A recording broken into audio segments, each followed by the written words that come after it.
Assalamualaikum warahmatullahi wabarakatuh. Di sini saya dan teman-teman saya akan menjelaskan tentang tugas mata kuliah komunikasi dan media literasi kami konten YouTube Kok Bisa.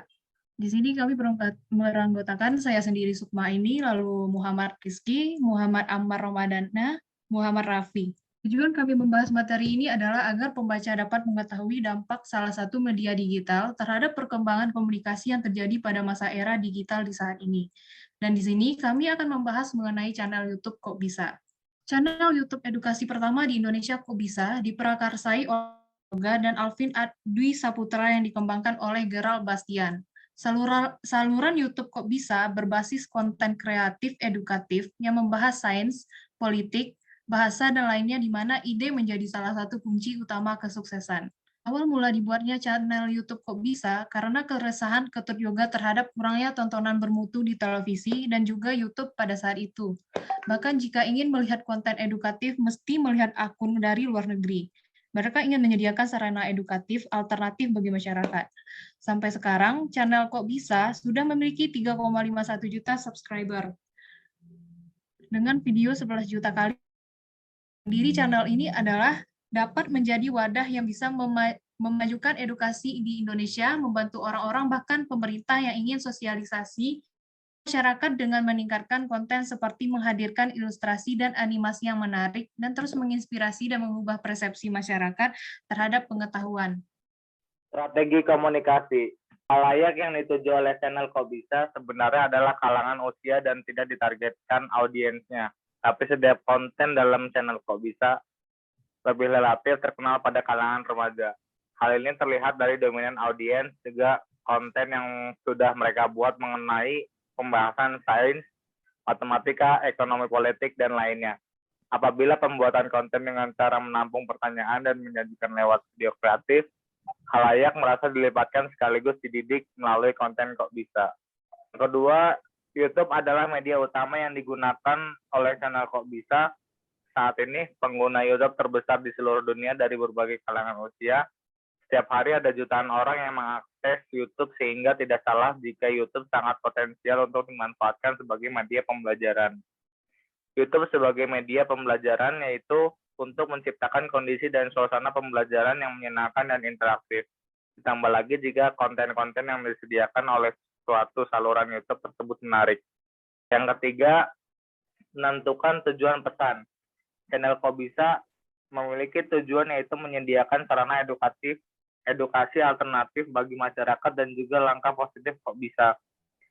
Bisa diikuti sejumlah YouTube konten kreator dengan membuat konten edukatif mirip atau serupa sehingga konten bermutu di Indonesia semakin banyak. Kok bisa? Mungkin hanya satu dari jutaan channel yang ada di jagat YouTube. Tapi edukasi alternatif kreatif di dunia digital ini bukan tak mungkin akan meninggalkan jejak kecil yang mampu membawa perbaikan bagi Indonesia. Pada saat para pendiri channel Kok Bisa melihat kurangnya tayangan bermutu di televisi dan YouTube dan membuat mereka tergerak untuk membuat channel Kok Bisa. Mereka menggunakan unsur seni dalam konten mereka seperti membuat ilustrasi ketika menjelaskan suatu kejadian atau bentuk tertentu. Proses pembuatan naskah awalnya dengan mendapatkan beberapa pertanyaan di inbox, lalu sortir isu apa yang pas untuk dibahas. Lalu di pembukaan sebelum dimasukkan ke naskah. Selesai naskah tersebut akan memasuki proses riset karena video Kok Bisa memang menitik beratkan ke edukasi, maka harus dilatar belakangi riset tentang isu terkait. Untuk proses riset, Alvin kebagian tugas untuk melakukan riset semua isu yang dikonsepkan. Setelah proses riset, barulah memasuki tahap produksi video. Dari situ, Gerald akan bertindak sebagai ilustrasi untuk animasi video, sedangkan Yoga kebagian menjadi narator. Setelah semua selesai, barulah video dipublish di channel YouTube Kok Bisa. Video dirilis pada Rabu setiap minggunya. Hingga saat ini Kok Bisa sudah memiliki 18 video. Secara keseluruhan, proses pembuatan hingga perampungan satu video memakan waktu 1 minggu. Dengan cara ini, channel Kok Bisa mampu menarik tidak banyak orang-orang dari berbagai kalangan, bahkan tertarik dengan ilmu sains, politik, ekonomi, dan lainnya. Berdasarkan uraian yang telah disebutkan sebelumnya, dapat disimpulkan bahwa pembahasan tentang konten Kok Bisa yang ada saat ini dapat memberikan manfaat kepada banyak khalayak. Berawal dari pembahasan tentang sains, politik, bahasa, dan lainnya, di mana ide menjadi salah satu kunci utama kesuksesan. Channel YouTube Kok Bisa punya dua formula, yaitu curiosity dan simple, dengan menampung pernyataan dan menyajikan lewat video kreatif. Khalayak merasa dilibatkan sekaligus dididik melalui konten Kok Bisa.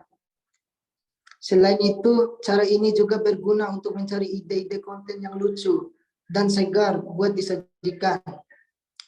Channel YouTube Kok Bisa juga dapat komunikator pesan media komunikasi efek.